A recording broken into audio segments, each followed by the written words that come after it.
കേരളത്തിൽ മോദിക്കെതിരെയുള്ള ഒരു വികാരം കത്തിജ്വലിച്ചിരുന്നു. അതാണ് സത്യം. ആ വികാരം UDF-നെ നേട്ടങ്ങളിലേക്ക് എത്തിച്ചു. ന്യൂനപക്ഷ വോട്ടുകളുടെ ഏകീകരണം നടന്നു. ആർക്കും തള്ളിക്കളയാൻ പറ്റില്ല. തിരുവനന്തപുരത്ത് തരൂരിന് വേണ്ടി ഒന്നിച്ചു എന്നുള്ളതും പരസ്യമായ സത്യമാണ്, യാഥാർത്ഥ്യമാണ്. ആ യാഥാർത്ഥ്യത്തെ തള്ളിക്കളഞ്ഞാണ് സംഘപരിവാർ സോഷ്യൽ മീഡിയയിൽ അവരുടെ വാദം മുന്നിലോട്ട് വെച്ച് പ്രയാണം നടത്തുന്നുള്ളത്. കേരളത്തിൽ ഇടതുപക്ഷം തോൽക്കാനുള്ള കാരണം ശബരിമലയാണ് പോലും. ശബരിമലയിലെ വിഷയങ്ങൾ ഞങ്ങൾ മുന്നിലോട്ട് കൊണ്ടുവന്നത് കൊണ്ടാണ് ഇടതുപക്ഷം തോറ്റത് എന്നാണ് സംഘപരിവാറിന്റെ വാദം. അങ്ങനെ ഇടതുപക്ഷം തോൽക്കുമായിരുന്നുവെങ്കിൽ നിങ്ങളുടെ BJP-യുടെ സ്ഥാനാർത്ഥികൾ വിജയിക്കുമായിരുന്നില്ലേ? എന്തുകൊണ്ട് വിജയിച്ചില്ല? പൊതുജനത്തിന് വ്യക്തമായതാണ്.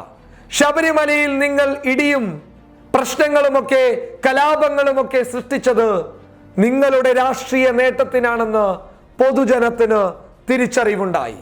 ശബരിമല വിഷയം ഒരു പരിധിവരെ ഇടതുപക്ഷത്തെ ബാധിച്ചിട്ടുണ്ട്.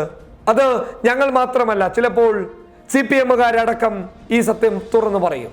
പക്ഷേ അതാണ് തോൽവിക്ക് കാരണമെന്ന് പറഞ്ഞു കഴിഞ്ഞാൽ ഞങ്ങൾക്ക് വിശ്വസിക്കാൻ ഇത്തിരി പാടുണ്ട്.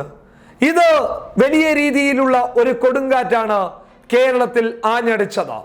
കർഷകർക്കെതിരെയുള്ള മോദി സർക്കാരിന്റെ നടപടി, ജനവിരുദ്ധ നടപടികൾ, ഭക്ഷണ സാധനങ്ങൾക്ക് നേരെയുള്ള വിലക്കയറ്റം, പെട്രോൾ വില വർധനവ്, നോട്ട് നിരോധനത്തിലൂടെ കേരളത്തിൽ എന്ന് മാത്രമല്ല രാജ്യത്ത് ഉടനീളമുണ്ടാക്കിയ സാമ്പത്തിക തകർച്ച, വർഗീയ ധ്രുവീകരണം, ഉത്തരേന്ത്യയിലെ വ്യാജ ഏറ്റുമുട്ടലുകൾ, മുസ്ലിങ്ങളെയും ദളിതരെയും വേട്ടയാടിയ ഒരു ചരിത്രം. ആ ചരിത്രത്തിന് മറുപടി നൽകാൻ തന്നെ കേരളത്തിലെ എല്ലാ മതവിഭാഗക്കാരും ഒന്നിച്ചു നിന്നു. അതിലെടുത്തു പറയേണ്ടത് ന്യൂനപക്ഷങ്ങളുടെ ഏകീകരണം തന്നെയാണ്. ഇത് ഞങ്ങൾ പറയുകയല്ല, അത് സംഭവിച്ചു. ഇടതുപക്ഷത്തിലേക്ക് പോകേണ്ട ന്യൂനപക്ഷ വോട്ടുകളൊക്കെ ഇപ്രാവശ്യം UDF-നോട് കൂറുപുലർത്തി. ആ കൂറുപുലർത്തലാണ് യാഥാർത്ഥ്യമായി വന്നത്. ദേശീയ തലത്തിൽ കോൺഗ്രസിന് UPA-ക്ക് ഒരു മുന്നേറ്റം ഉണ്ടാകണമെന്നുണ്ടെങ്കിൽ ഇവിടെ നിന്നും കൃത്യമായിട്ടുള്ള ഇടപെടലുകൾ നടക്കണമെന്ന് അവർ ചിന്തിച്ചു. ആ യാഥാർത്ഥ്യം ഇവിടെ നടന്നു. പക്ഷേ ദേശീയ തലത്തിൽ അത് ഏൽക്കുകയുണ്ടായില്ല. അതാണ് സത്യം. അല്ലാതെ നിങ്ങൾ പറയുന്നത് പോലെ, സംഘപരിവാർ പറയുന്നത് പോലെ ഞങ്ങളുടെ സമരങ്ങളും ഞങ്ങളുടെ പ്രശ്നങ്ങളും ഒക്കെയാണ് ഇടതുപക്ഷത്തിന്റെ തകർച്ച എന്ന് പറഞ്ഞു കഴിഞ്ഞാൽ അത് വിഷയമാക്കിയെടുക്കാൻ അത്രത്തോളം ബുദ്ധിയില്ലാത്തവരല്ല കേരളത്തിലെ ജനങ്ങൾ. മറ്റൊരു കാര്യവും കൂടിയുണ്ട്.